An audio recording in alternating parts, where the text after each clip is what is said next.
You won't be here forever. You know, your body will give out, but your soul is forever. What's a message that you would put out to your audience, my audience, our audience? You got to understand yourself.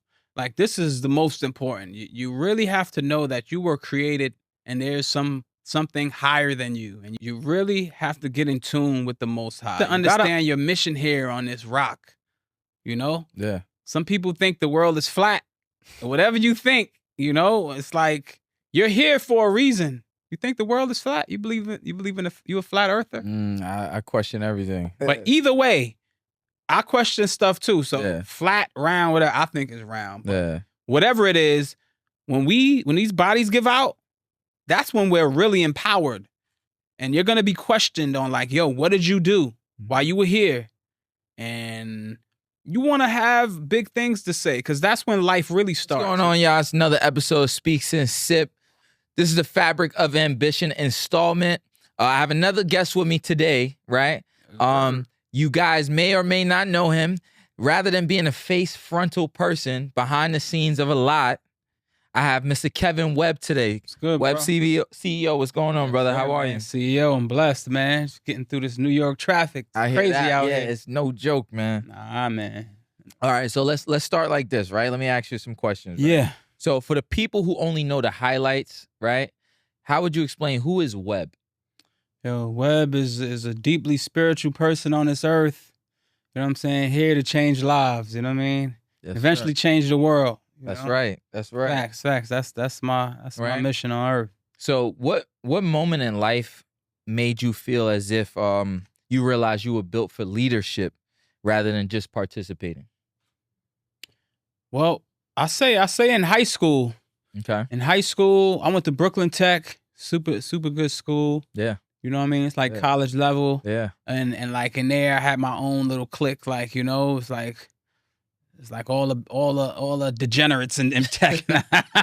But we were still super smart. But you know, how I knew I was built for leadership was, you know, at that age, we really was different. So we was like thinking kind of ahead of the curve. So like I'm from Bed-Stuy. Same. But oh yeah, you from Bed-Stuy? Yeah. Where at? MAD. I'm from Madison. Yeah. Oh, word? Yeah. I'm from Gates and Tompkins. Okay. Yeah, right by Monroe. So anyway, so coming out of that environment, you know, it's a whole different, like, so when I go to school, it's one thing. You come home, it's another. You know what I'm saying? So like, I got the knowledge from tech, like super nerdy school. Then I'll come home to the hood, the depths of the hood. And then there, it's like, I just stood out. You know what I'm saying? Like mentally, like how I dressed. It was really dark over there. You know what I'm saying? And like people used to really look up to me over there. Like, and you know, I didn't really have any issues just because people was like a respect thing. So like, it was kind of like I helped people there kind of elevate at a young age, like, you know, 18, 17, you know, I kind of like just was helping people reach the best versions of themselves, you know, in the hood. So I'm like, damn, I like this, man, you know? I think it would be fair to say that's also where the hustle started, more or less. That's where the hustle started. That's where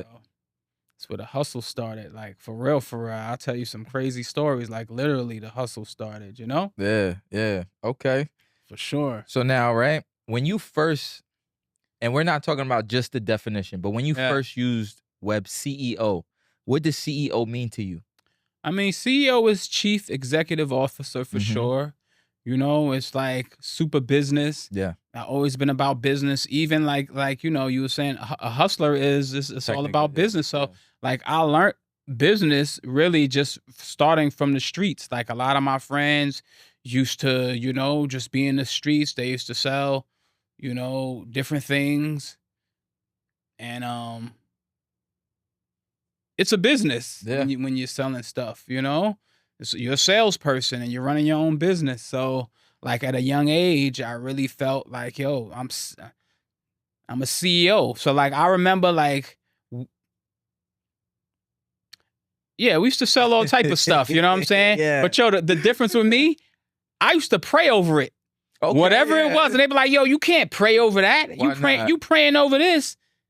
that don't even make sense. I'm like, to you, it don't make sense. But trust me, I understand. Like, I'm praying over this. As long as you understand. Yeah, like, this is temporary. So I'm praying over this. Yeah. And I remember I got into a fight with one of my people over that. My boy DeJuan. I don't know. We was going back and forth. And we had a little tussle in the house. You know, because I was praying over something. So I'm like, yo. He got tired of that shit. It's crazy, man. Hood is crazy. Yo, it be like that. It be like that, man. Right? Okay, so now, was the brand intentional per se? Or like, was it crowned? You know, like, did people deem you as like Webb CEO? Or did you just feel like that's something you ran with? People saw me, but I just kind of like, you know, sometimes you got to crown yourself. You know what I mean? Because, you know, people won't really give you your flowers all the time. So you got to crown yourself. But people, I know how people used to see me because, like, I used to be in the street with jewelry on back then and, like, you know, like, let's say Monroe, Troop Tompkins. People was looking like, yo, this dude. And I used to see people driving past, and you know, that it was like you damn near you taking a gamble doing that. Really? You know what I mean? So, and you know, like I was shining back then, you know, and my mind was just on another level. I used to always think about it, like, yo, how are we getting out of here? Like, yo, how am I gonna get out of this situation? Like, I used to always think, like, we used to go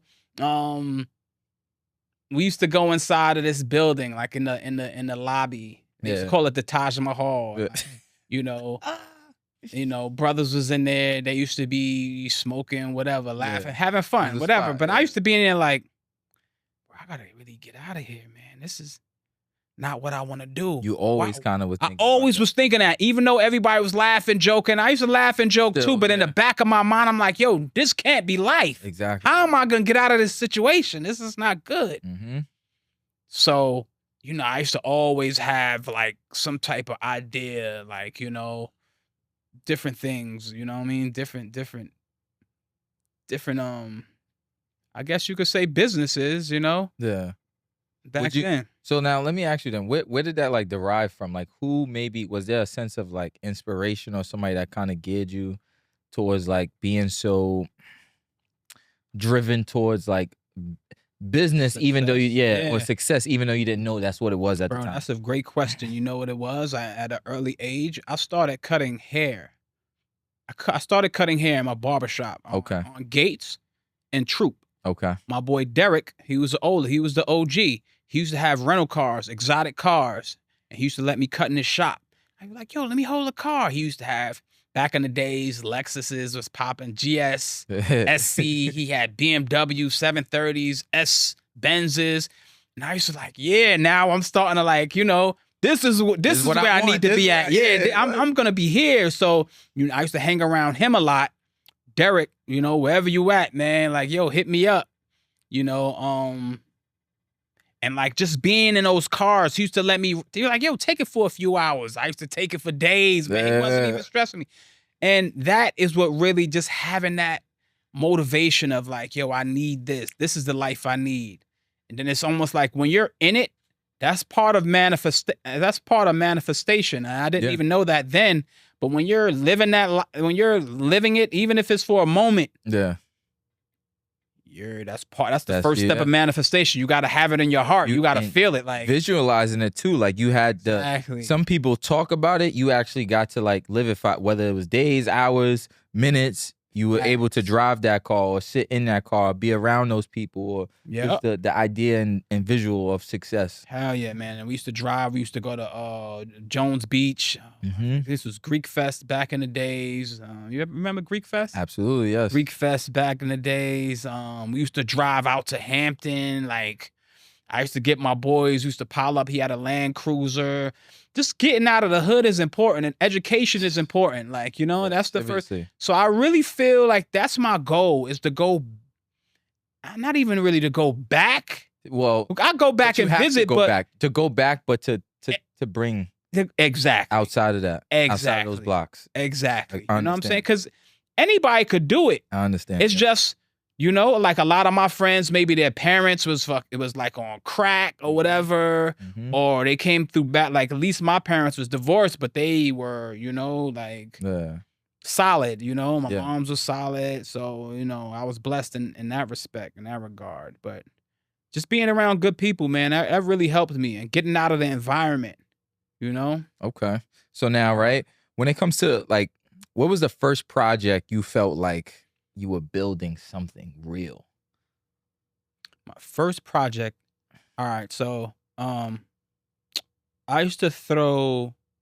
All right. So after tech, I went to this college called Baruch College. Baruch College. It was good. Hold on now. Yeah. Tech? And then you were Baruch. good. Yeah. I was good. I was pretty good. Yeah, you know what I'm saying? But mind you, I still was living outside. with my mom's in the hood. I really was. And they know that. People know I really was outside. Yeah. But I did go to good school. Hell and that helped. That helps. And communication is key. But anyway, so I went to Baruch. They had a Black Business Association. I went there and told them, listen, I want to go into business. I always wanted to be going to the music business. Yeah. You know, I was always into music. I felt like, you know, it's fun. A balance of both. It's a balance of both. Balance of both. I can see that. Yeah. So I told them that I want to have a record label. They said, you got to throw parties. So that I took their advice. I started throwing parties with my friends. My boy Bonds, my boy Cheo. So throwing parties was the first successful parties too.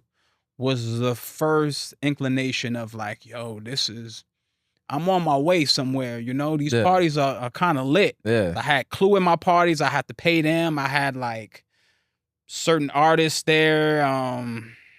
You know, I forget. Sometimes, but regardless, yeah. And like, whoever was relevant. Then, at that time.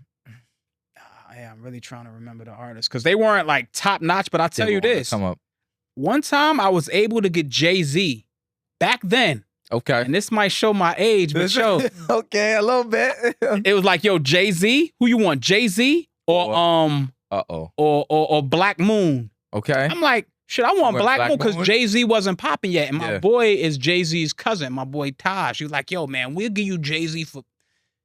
Give me $1,000. I'm like, $1,000? Nah, I'll go with Black Moon. I'll get them $1,500, and they way bigger than Jay-Z. Yeah. So that's how I really remember, like, wow, you know, I've been in this for. Would you choose Jay-Z now?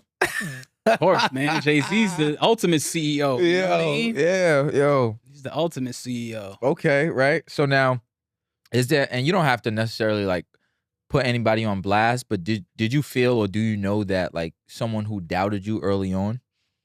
Someone who doubted me? I don't think I had a lot of doubters. I'm not gonna. I can't say. That's right. Talk that shit. I had many doubters, no lie, because I really used to shine where I was at. Yeah. People kind of knew I was gonna do it, so I didn't have any doubters. Maybe some of my teachers. Yeah. I feel like that's more common. Like, yeah, I hear you. Like that. But my peers, nah, they saw what's up. They saw what was up. You know, because if you come presentable.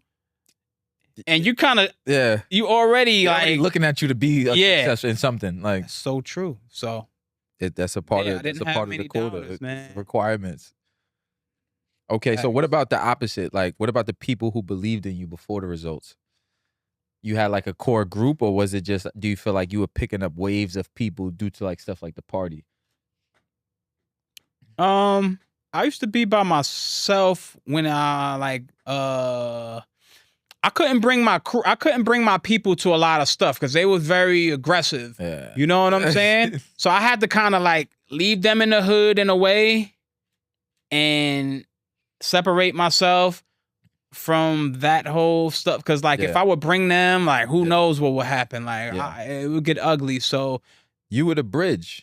I was the bridge, bro. The bridge. And I kind of feel, and what I did here, stuff get back to me like, yo, man, Webb could have did more for us, more, you know. And you know what, maybe, and I'm like, damn, maybe I was right. I probably was selfish as fuck. A little bit, you know. When I first got on, I probably was really selfish. Like, hold on now, I got it. I got it, and I probably could have did more.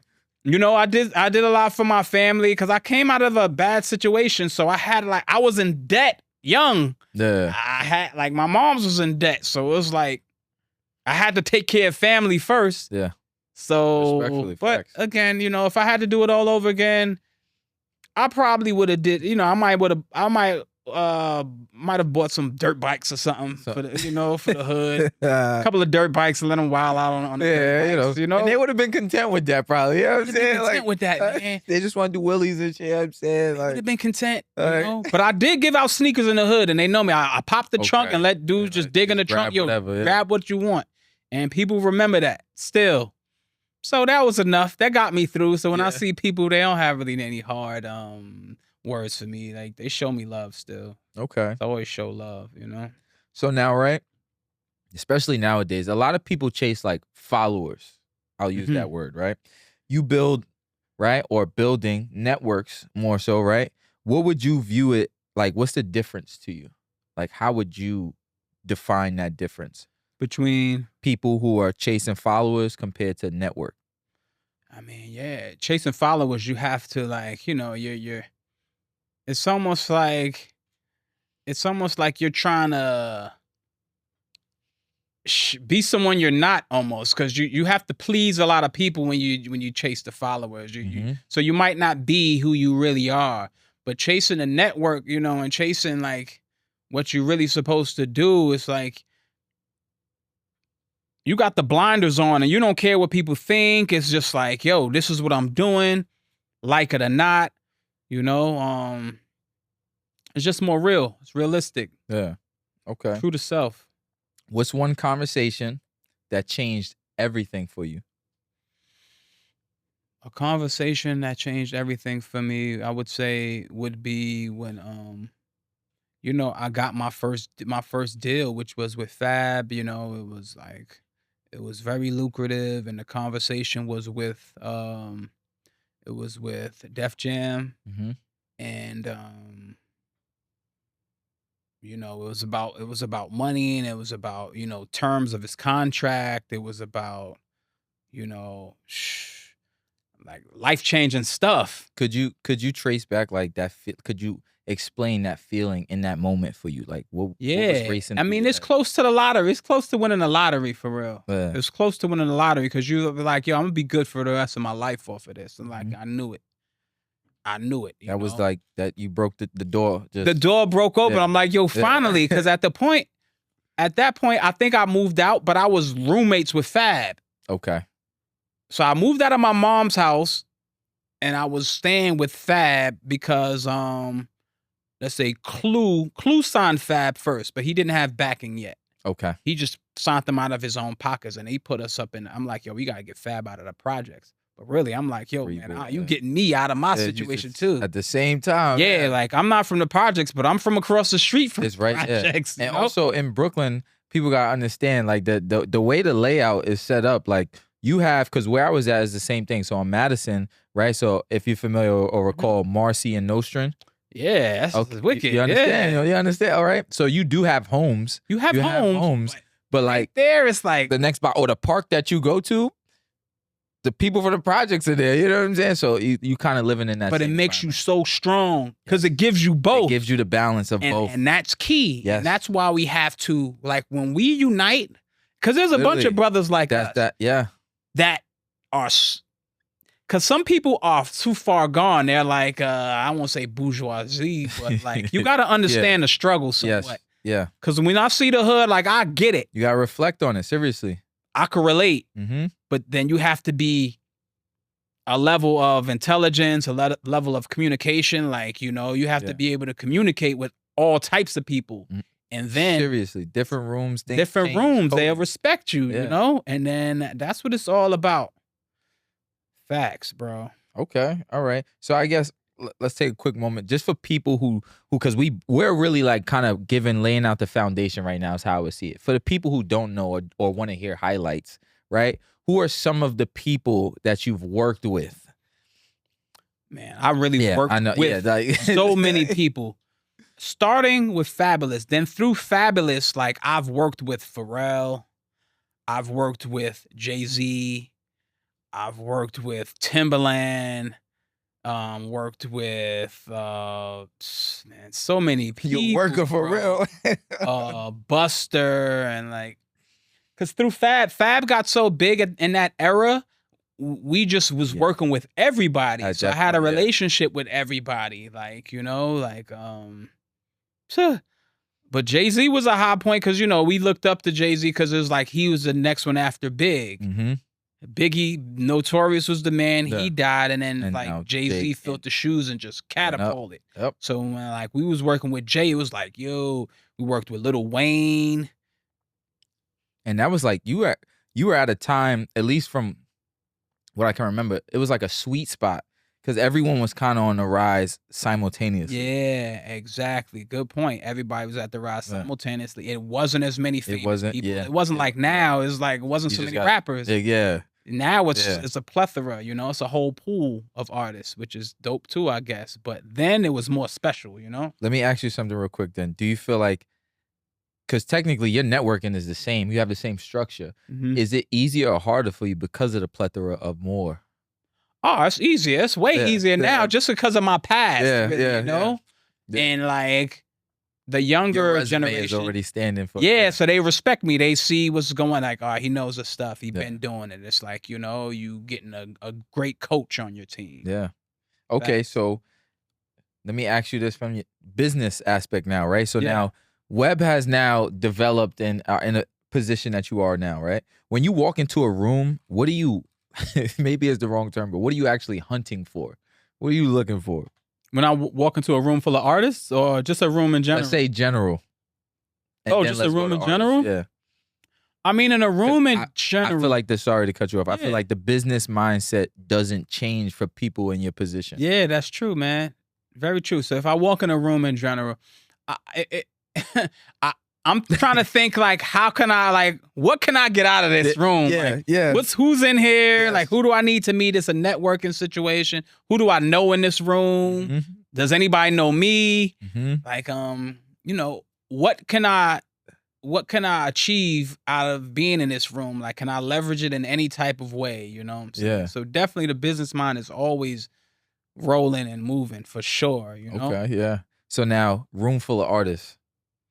Room full of artists. Well, if they're signed and like, again, it's like, yo, can I, you know, do these artists need management? Do these artists need like an operation, like a COO or something to help out?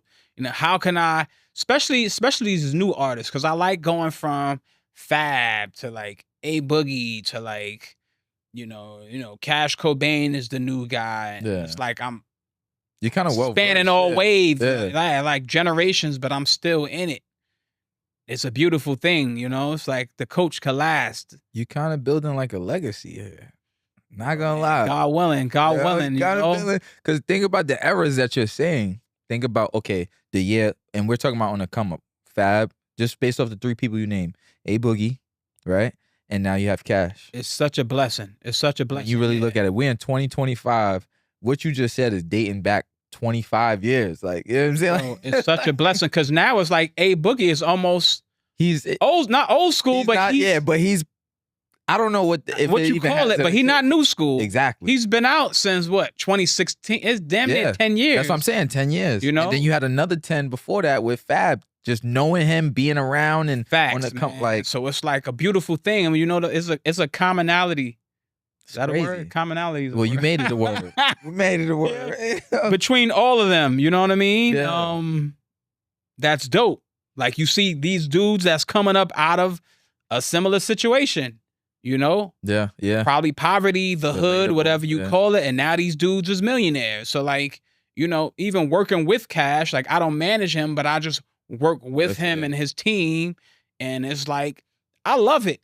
I wouldn't say I want to even manage anybody anymore. I just want to, you know, oversee. How would you word it? Yeah. I want to be a part of the operations. I want to, like, it's bigger than management. You one of those people like, I don't really have a title, but I like have a title. Yeah, I just want to, you know, be in the business with you and help you grow, help you brand yourself. For sure.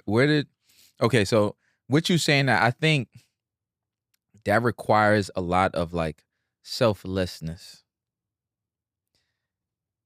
Where does that derive from for you? I mean, because I think that's difficult for people. Nah, bro, that's very true. And that all comes from, like, You probably know already. That comes from just being spiritual, you know what I mean? And having God and just belief in that there's life after death, you know? Yeah. So while you're here, this is a test of what you're gonna do. Like, what are you gonna do with this chance before? This is I call this pre-death period. This is the intro. So what I say is every day is a test. I say that all the time. Every day things change, anomalies, and every day is a test. Yeah. Every day apply yourself. Facts. Like, yeah. You're gonna see something. Yeah. Yep. Every day is gonna, somebody's gonna try to piss you off, or you might be down this day. See how long do you have faith in yourself, you know? Mm-hmm. Always got it, yeah. Right? Okay, so now similar question, but how do you pick people to invest time into? I mean, usually they have to have a strong they have to be, you'll see it in them. Like, they have to have that, I don't know what you call it. They have to have a strong confidence in their own self, hard work ethic, and like usually now the people I'm working with are gonna be somewhat lit at this point. Yeah. And if you're not lit at this point, I don't want to start from the ground up anymore. I'm like the labels. Like, it's just too much. It's too many rappers. The relevancy has to be there. Yeah. The relevancy has to be there. Or it's like, we're going to be doing this forever. It's different now. It's not like... Then you're going to deal with them going through the phase of, I want to give up and all that. It's too much. I get that. Okay, so how do you protect your energy from people who take? Oh, man, that's good. Yeah, so, I mean, I pray a lot. I pray a lot. Yeah. And not just pray, like, I pray meditation, like you dark rooms. You and meditation in the morning type next of person, level. Probably five times a day. I meditate 5 times throughout the day at different times. Okay. Like, yeah, let's say when the sun sets, I meditate. Before the sun rises. You know.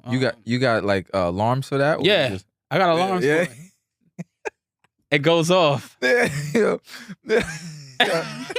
My alarms go off. Oh, okay. That's part of why I was a little late getting here today. Okay.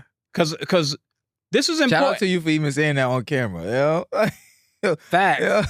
Bro, like, it's the most important thing you could do, because there's a supreme being that you gotta be in tune with. And when you tap in with him, he's gonna make sure you good one way or another. Yes. He might test you, like you were saying, it's all a test. He'll test you, and he might test you for a while and check your heart. And if you still keep up with the meditation, because I don't like to call it prayer anymore. It's deeper than that. Like, it's deeper than that. Like, you could go deep. And I've seen a lot of stuff. And where I'm at is only because of that. I was doing that. That's another thing. Like, I was doing that, like, before Fab. And I feel that's part of the reason why I got Fab and all of the success that I've had was because of that. Like, I'm not a poet. These artists are poets. And, like, these basketball players like me, I'm just, I'm blessed. That's like their characteristics. These are yours. Your foundation, your pillars. Facts. The pillars. Yeah. Yeah, you know what's up. Yeah. All right. So what are 3 signs that someone isn't ready? 3 signs that someone isn't ready. One would be just like a lack of confidence. Like, you give up easy. Like, it's not going to work. Because words have power. So you already down. And if you say it's not going to work, then you probably are right. So that's the first thing, lack of confidence. And then, like, another thing is, if you don't really know, you have to have, like, vision of, like, where you're going. Like, if you don't have a thought out, like, okay, look, if I can't tell you where I'm at 5 years from now or a year from now, like, I can't even tell you, like, if I ask you, where do you see yourself in a year? And you're like, I don't know, man. Like, that's a sign that it might not. Yeah, like, you need to be able to see it in your mind first. You see it first, then you manifest it. So you definitely want to have vision of, like, where you want to be. And the third thing, it depends on, like, I won't even say, I was going to say, like, just belief in God, but it's not even that. Like, just being a good person at heart, you know, maybe you don't believe in God, but maybe you're just a genuine good person. It could work for you. But if you just a piece of shit, you know what I'm saying? Like, It's not a foul, grimy, like, I don't even want to work with you. It probably won't, it probably won't end well. Fair. You know? Yeah. Okay. Yeah. Have you ever been wrong about someone? Either way, for good or for bad. Wrong about someone. Have I been wrong about someone? Yeah, I've been wrong. But like not fully. Not fully wrong. Just like You care to say who? Nah, I don't want to put that out there. You know good. what I mean? I don't want to put that out there, but they know. They know who they are, man. They know who they are, man. Okay. What's the time you took a chance on somebody? Oh man, I take so many chances, like on artists, because you become like, anything goes wrong, it's your fault. And you give a lot of your time, you give more time to the artist than your family, Could you elaborate on that a little bit more? Because I feel like when you deal with artists, like most of the time they're younger, they're ignorant to what's going on. And I mean, by definition, ignorant by definition, they don't really know what's going on. So a lot of times if something doesn't go the way they want or the way they view it, it's automatically deemed as your fault, to what you just said. Facts. Yeah. How would you say? How would I say it? Like, just how would you say that like conversation goes with these artists? Like, because now I feel like you're in a point where you have to mentor them or sit them down and be like, hey, look, these are the things that happen in the game, or et cetera, so forth. Like, yeah, I mean, how do I mentor them, or how do I just that conversation of like, or is it even a conversation when they say that it's your fault? I mean, it's always going to be my fault to them. You know what I mean? They have to blame somebody. Yeah. So, as a manager, it falls on you. Good, bad, whatever, it falls on you. Bad, So the conversation is just like, bro, I've been here from the start. Yeah. I know what I'm doing. And you can't control everything. Really can't, and you have to take accountability. I try to have them take, accountability. You were super late, or, I remember one time we was doing a video. I actually was directing the video. Okay. It's called Macaroni for A Boogie. Yeah. Go check it out. So, but this is in the beginning, and like, A was smoking heavy all day. Super late. Fab too, super late, always. But the video, they looking at me like, yo, where's he at? Why is he so late? I'm like, yo, man, be patient. He's coming. I'm like, yo, hey, where you at? I'm coming. He's smoking. He like, chilling with his friends. He got all his people that say we in LA. It's his first time in LA. You know what I'm saying? He doing this, he doing that. Yo, we need the footage. It's getting late. I had to like wing this video. So the video, if you look at it, the video is like, you'll see it's like, I'm just like a lot of B-roll. So like, let's say he's bullshitting. I'm like, yo, let's just shoot it. I'm gonna film you just doing whatever you're doing. He's sitting in the kitchen smoking. I'm like, yo, just lip sync the song while you bullshitting. Like, fuck it. You know what I mean? Yeah. Yo. It worked out, but they looked at me like okay, right? Post result, like the results, the post, it looks good because no one knows this stuff. No one knows in the process, however. It's scary, man. It's scary. It's a scary process because I want to look good for the labels and for my artists at the same time, because it's that relationship. You don't want to piss the labels off because you need the labels, and I work with the labels now still, like consulting and helping them out. I bring artists to them. Yeah. So you don't want to piss the label off. You want to have your artist happy. So it's a fine line. Do you feel like one is more difficult to keep content, the artist compared to the label? That's a good question. It's probably like, it's a scale. It's probably equal, It's both. So it's like a juggling act. Yeah. It's like, where's your artist? He's late. The artist is like, yo, man, we need more marketing. Like, what's going on, Webb? You could be, bringing me more shows or whatever. Yeah. So it's like, you really got to have I have a lot of patience. Seriously. And, it's hard work, definitely. But it's fun. I love it. Okay. So now, right, you do it. You were doing it, right? You throw events, right? So what makes a good room versus like legendary per se? What makes a good room versus legendary Yeah. as far as events? Correct. Mm-hmm. I mean, definitely the people and the caliber of people. Okay. For sure, you want to have a high caliber of people in your room that you're putting together. Not a bunch of just people who just smoking weed. Not that means anything, but Yeah. If everyone's doing that, that's not a good look. I do like, understand that. Yeah. Yeah. And Like, I get alright, it. guys, People want to smoke. I get it, but that shit could become a really bad habit. You know what I'm saying? It deviates from the focus. It deviates from the focus, man, and like that shit could be a really bad habit to where you have to like every 5 minutes. I've seen it literally nonstop. Like you ever seen a smoking? I don't want to say a smoking monkey, but they have like a smoking monkey. Yeah, and it's like a wooden monkey. It just blows smoke, smoke.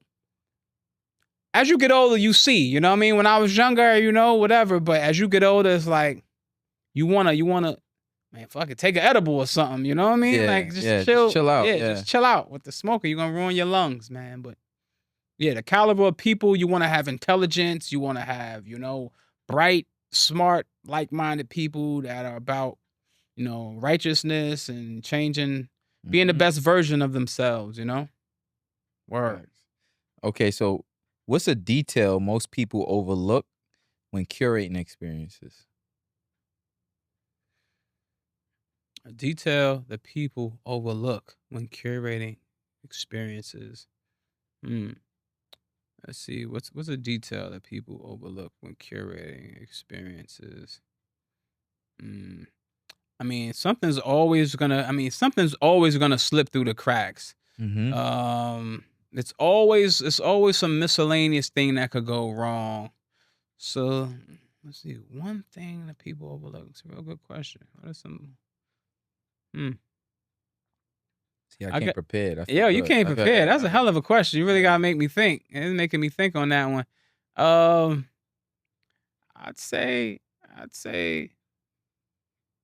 well, what I like to do is really see the whole event or whatever I'm curating. I wanna close my eyes and see it already before I do it. Okay. You know what I mean? So it's like, you might not be inviting the right person. You might just be like thinking about money. Yeah.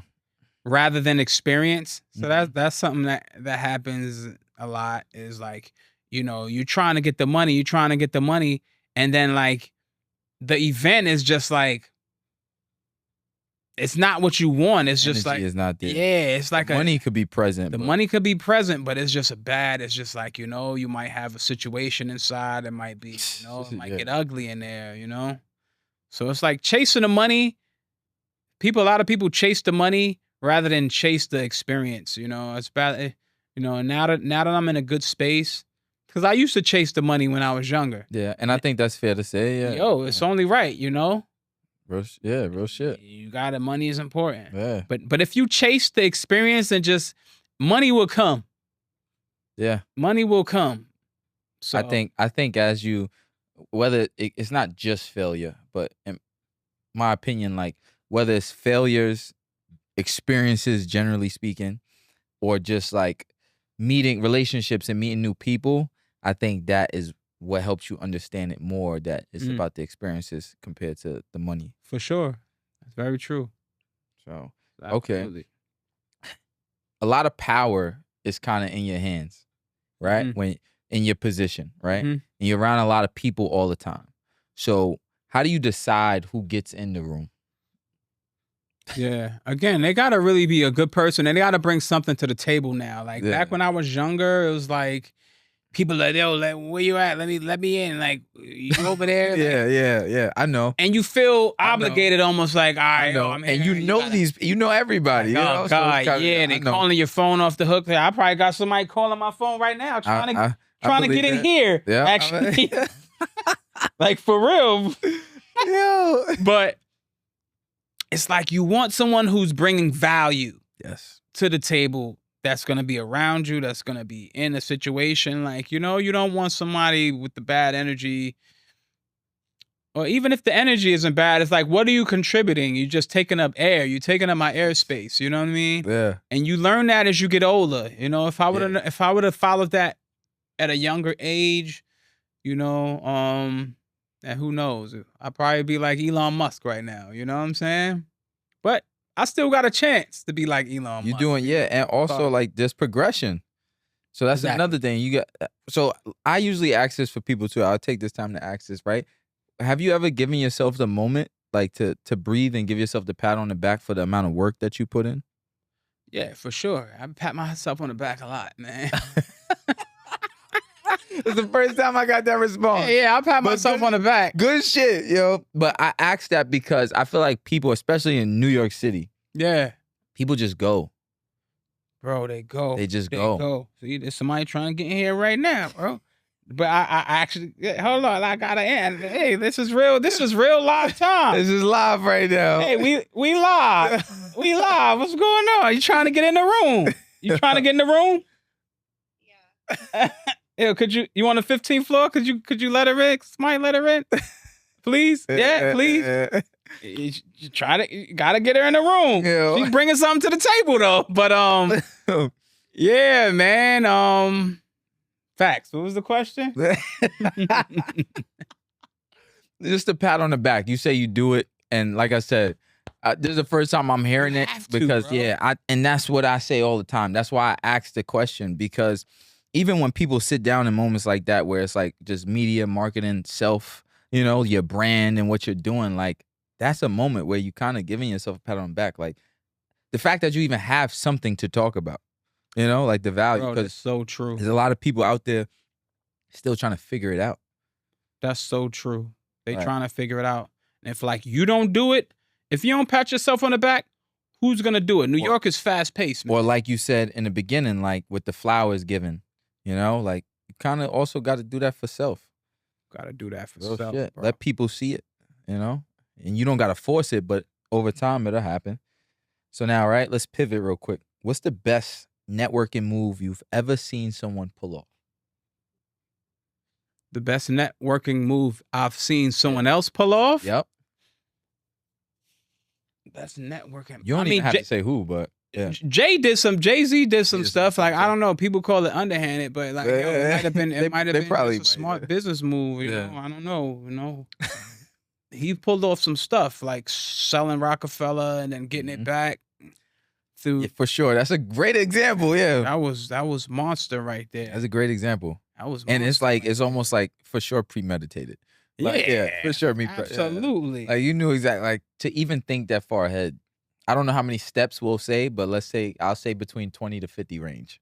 That's 20 because the amount, and I say that due to the value increase from initial point A Rockefeller, I guess threshold to now. It tripled, quadrupled. I don't know. Like it's crazy. Like it's crazy. Yeah. So okay, right? What's your day when you're in like? Pick it up for me. Answer. You can answer it for me, please. What's your day in like growth mode? Day in growth mode? Yeah. What's your like? What's the breakdown? Let me learn. Oh, that's deep, man. Yo, I love this, man. I appreciate that question right there because this is helping, bro. When I wake up, the first thing I wake myself up at a certain time before the sun rises, and get out of bed, and I start my meditation. You know what I mean? And I'm talking to the most. This is the first thing I do to start the day, and I'm seeing the day in my head. I'm seeing how it's gonna go. Like today, I knew I was coming here, so I already seen. I knew I was gonna sit down on these white couches. Like I knew you had this already, because I saw it in my mind. There we go. I saw you already. So anyway, that's the first thing is see my whole day from that point until the sun sets. So that's the first thing. I don't eat yet. I might drink some tea. Mm-hmm. I'm the same. Yeah. Yo, man, I'm telling you, we on the same. Yeah, we on the same. We really are all one. Yeah. I'm on the same. We're the universe in a body, experiencing life as a universe. And then when this body gives out, we become we're full of experiences. So then I'll just drink some tea. I might have some meetings, but that's the most important thing, is seeing your day before the sun rises. Because once the sun is up, everybody's moving around. It's like, it's too late. It's like you're in the motion. You got to be aware of what's going to happen, and you got to be in tune with the creator. You know what I mean? Yes. First and foremost. Facts. Okay. I love that. Right. So now, right, how do you judge opportunities? I mean, now I judge opportunities about, by, understanding how it's going to affect the masses. Mm-hmm. I used to judge them by, everything was monetary, like everything used to be about money. Now it's about like, how am I going to change? Like, is this really going to, lift my brand up? And is this going to like be a positive thing for people? Because I have a son now, he's 17. And like, sometimes I have like people come and the music, they're giving me music and it's like, I'm gonna pop your head off and like, I'm gonna kill your moms and like all of that. Yeah. And they might be lit, but I'm like, nah, I want to stray away from that, really, Mm-hmm. And I want to, like, the opportunities that I want to grab are gonna be monumental. They're gonna be like legacy opportunities. It's bigger than the money. Money comes. So I'm judging them. I'm judging opportunities by, how is this gonna change me as a person? Is this gonna benefit the world? Because you're held accountable. So I even think like sometimes of, stuff I did in the past, like, may God forgive me, because you're held accountable for like even, artists. There's a lot of female artists that are raunchy and stuff like that. And, I might have just, it's, because some you want to sign because you probably could change them a bit, like, and tweak it, rather than, okay, cool, she blows up and becomes Cardi B or becomes Meg Thee Stallion, or like imagine if I had managed Cardi B, she might have a gospel album or something, never know. rocking with me. The balance. She needs somebody in the air. These people need somebody in the air. You know what I mean? Especially somebody who's in tune with God. Especially when it comes to branding. Come on, man. Especially. It's like, yo, my little girls are hearing this stuff. So I'm watching, I'm seeing these kids. It's not just the demographic you may already know. Bro, these kids are growing up and they kind of like, I'm getting scared.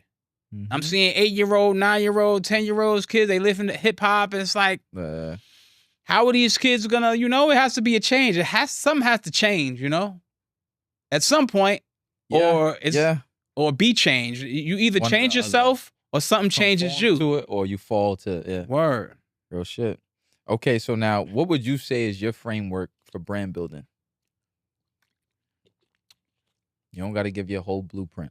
Nah, for sure. But some of the, now you have to have a firm grasp of social media, and have a strong staff. Because now I see myself as, a president and a CEO. He's gonna have the different components that's needed for branding. It's like, I'm not gonna do everything. I'm just gonna put you through the system. It's like a factory. Like, when they make cars, somebody puts the wheels on. So that somebody's handling your social media. There's a digital media person. It's like I operate like a label. Mm-hmm. There's gonna be someone who handles your publicity, your marketing, there's gonna be different people to help you. I'm just gonna be at the head and kind of plugging everything in. But you gotta have a strong team. Yeah. That's so important. Yes. Okay, so now, right, what was your biggest heartbreak in business? Biggest heartbreak in business? I don't say it's a heartbreak, but like, with every situation, there's a term if you don't have ownership. So like you could build artists up and there's a term in your contract. So there you might have 3 years, you might have 5 years, you might have 2 years. So it's like I might build you up so big that you don't even need me no more, you know? So I build you from scratch, right? Let's say I build someone from scratch. We make so much money together. It's not like a heartbreak though, because it's like, yo, you still gain. Yeah, I made so much off you. I get it, because you wanna. If I'm getting 20% of your funds, that's a lot. And if we do that for 3 years, it was a good feeling. You was trying, yeah. And then they like, yo, Webb, man, it's been 3 years. I'm like, all right, cool. So what's that mean? They might want to bring your rate down. Yeah. They might want to. So it's not a heartbreak, but it's like, and I become friends with these people. 3 years. 4 years. Exactly. And then it's like, okay, when I don't work with you, I'm still friends with you, but I'm not speaking to you every day. I'm on to the next. I'm like, all right, cool. We not rocking no more. You my people, but I wish you success. But most of the time, when I'm out like that, they've reached their peak. You see that, you know, it's like you got to have a good team. Once a strong member is out of your team, you got to be careful because you could come down. Yeah, you could come down. You know. The pillars, man. You got God on your side, you know? I'm bringing God to the table. So now, right? Or if there was a time, when did someone ever maybe like violate your loyalty? And with business, I know it could be finicky. Yeah. I want to say violate loyalty, but again, it'll come down to probably because everything is contracts in a way. Yeah. So it's like, even if it's a verbal contract. So it's not like, you know, violating loyalty, but it's like, damn, if a contract says 3 years and I did a good job, I feel like, yo, don't fix what's not broken, right?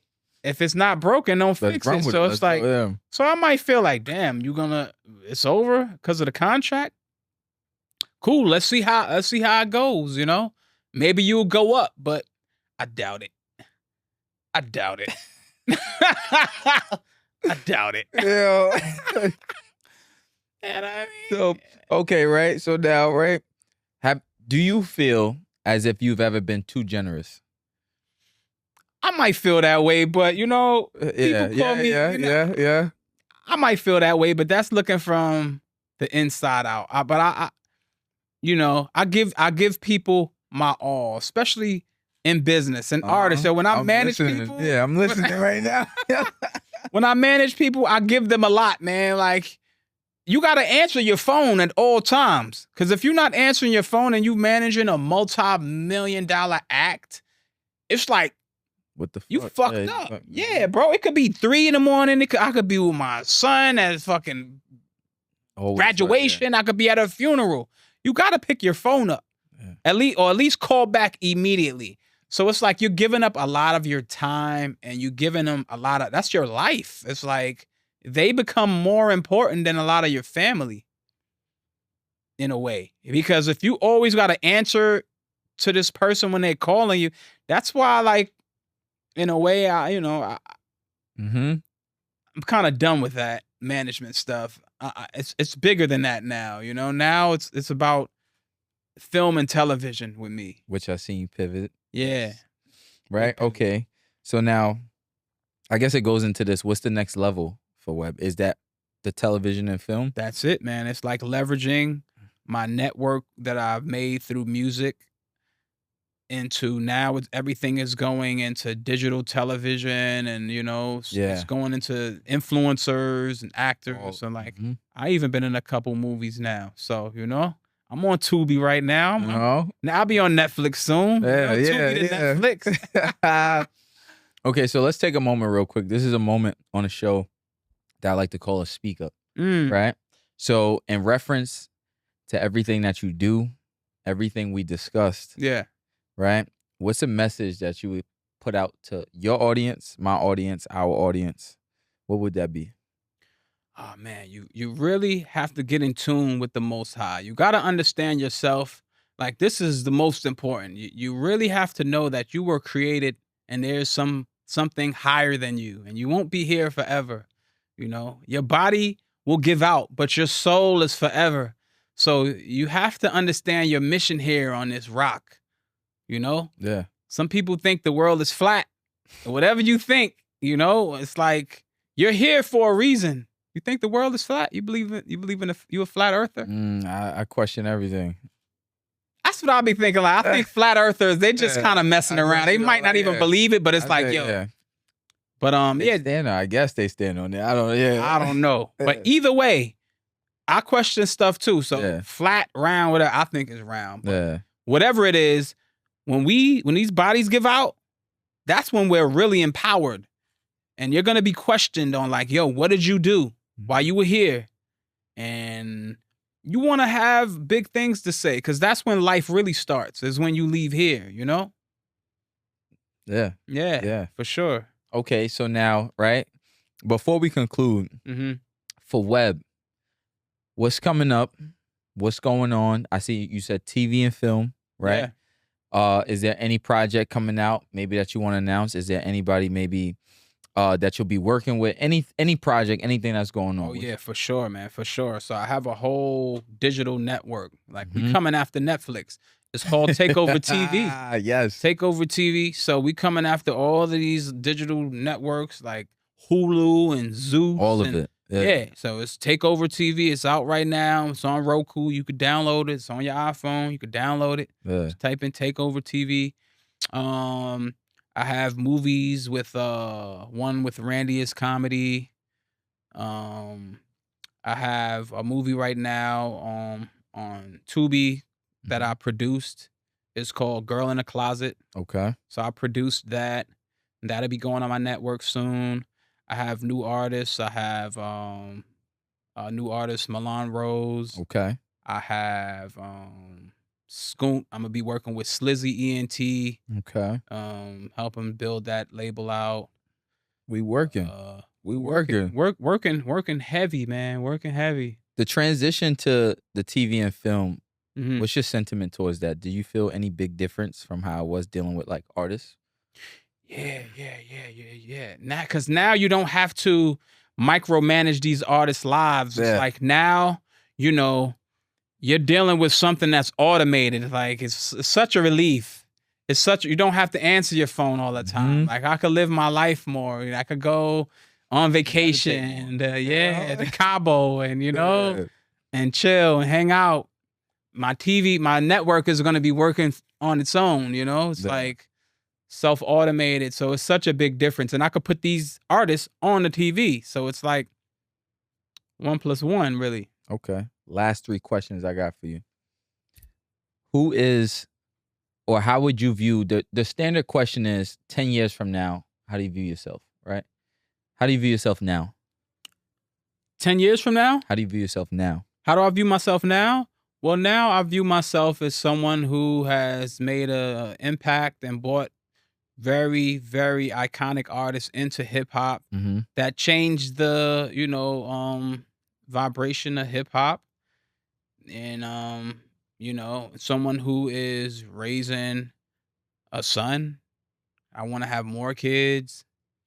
And, I'm bringing my energy to this earth to change the planet right now. So I'm kind of navigating through that, kind of using music to reach these people that come from where I come from and kind of help build them up a bit. So that's how I see myself now. It's like almost like a messenger in a way. Yeah. Okay. That's what it's sounding like. Okay. Yeah. 10 years from now. Oh yeah. Now 10 years from now, that's big. I'm definitely going to have a foundation built, a physical space where people could come. They could come meditate. They could come, and we'll call it a community center just to keep it. Yeah. I don't want to have any, because people are against religion. Yeah. And I could see why. But I want to change hip hop. I want to change music in general. I want it to be more positive, or at least have, different categories other than just, negative drill and, negative music. I want to change the world, man, Okay. Yeah. Last question. The phrasing, fabric of ambition. What does that mean to you? Fabric of ambition. That's like, to me, fabric of ambition would be like, yo, what cloth are you cut from? Like, you know? So like, if you're ambitious, like, what made you that way? Are you built? It's like, are you built to last? You know, like, what did you go through? Did you earn your slot? Are you just taking up space? Are you a non-player character? You heard of that? Like, you just here for nothing. Or are you really gonna change something when you go, you know? Yeah. That's the fabric of ambition, you know? I love that. Nah, for sure. Webb, appreciate you, brother. I appreciate you, man. We're gonna do some more things. Yeah, this was dope. More things. It's a great convo. Great convo. I love it. It's great, man. We really gotta. Y'all heard it here, man. Another installment, Fabric of Ambition, Speaks and Sip. We out. Out.